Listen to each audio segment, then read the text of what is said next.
For quite some time, parties have used state-level ballot initiatives in an effort to motivate turnout in different ways. In 2004, we have one of the best examples of this. The Republican Party in many states began putting ballot initiatives, oftentimes constitutional amendment initiatives, on ballots in a presidential year around gay marriage.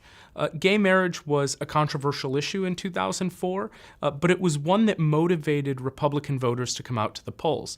Ultimately, Republicans were quite successful in generating turnout as a result of gay marriage ballot initiatives, and it helped power President George W. Bush to re-election that year in a close matchup with John Kerry. That trend has continued.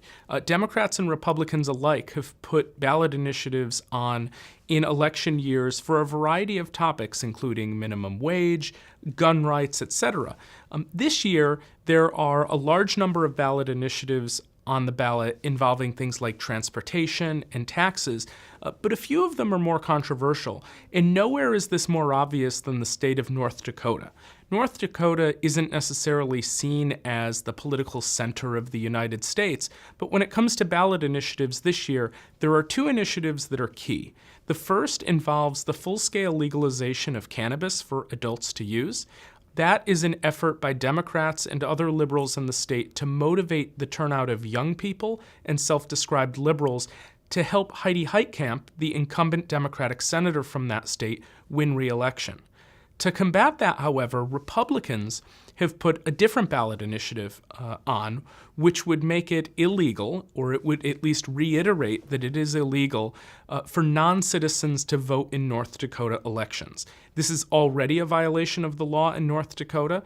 Only North Dakota residents under the Constitution can vote in elections, but this is a means of tapping into anti-immigrant rhetoric, tapping into the same type of rhetoric that President Trump used on the campaign trail in an effort to help the Republican nominee for the Senate, Kevin Cramer, to win and ultimately beat his incumbent opponent. In addition to understanding who turns out in congressional elections as having an effect on the ultimate result, turnout overall is something that has real partisan effects.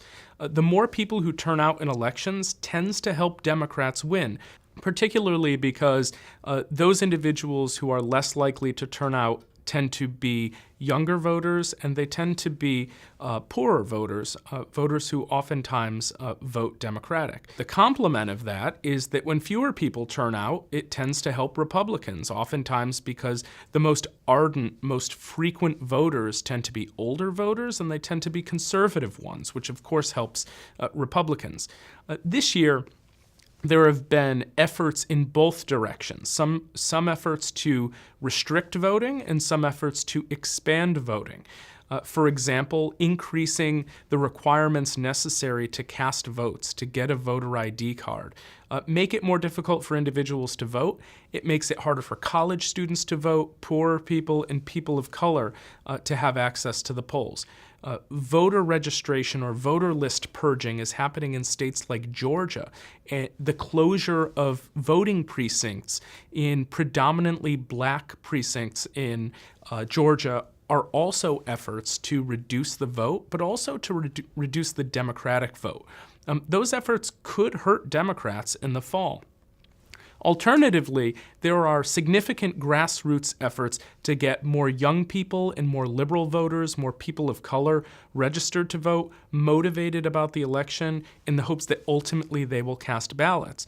And one unique situation that is happening in the 2018 midterm is an effort to increase the number of displaced Puerto Ricans who have come to the mainland United States to relocate, to get them registered to vote and voting. Despite what the president believes, Puerto Ricans are American citizens.